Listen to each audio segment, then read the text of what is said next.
I'm here with the GeneralSports.com Athlete of the Week, Melissa Coggins of the women's lacrosse team. Melissa, you scored a career-best 7 points in an 11-9 win over Virginia Wesleyan on Saturday. How were you able to be so successful? We were able to pull out the win on Saturday against Virginia Wesleyan, really because it was a total team effort.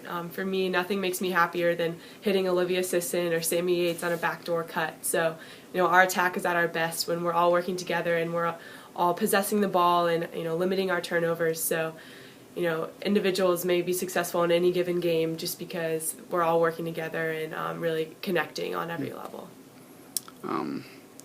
The Generals offense features such a balance with 8 players having scored 10 points or more. How hard does that make your team to defend?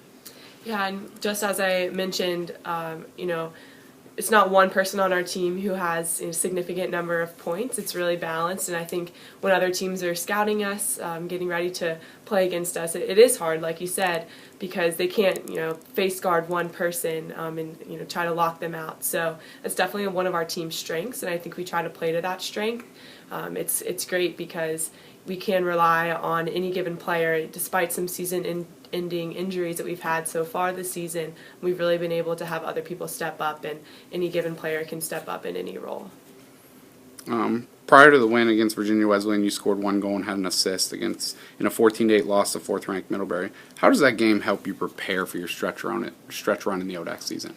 Yeah, so coming up we do have some crucial ODAC games and heading into the ODAC tournament. We've been fortunate to play teams like Middlebury and Salisbury and Franklin and Marshall who have given us some competition that we don't usually get to see. So it has been great. After the Middlebury game, our coaches definitely reminded us of some statistical goals that we set for ourselves this season.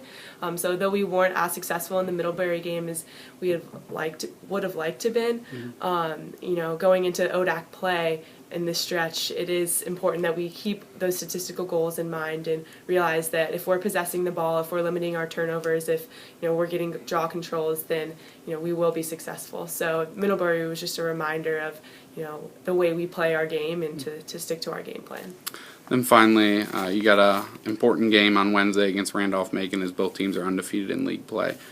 What can we expect in that contest?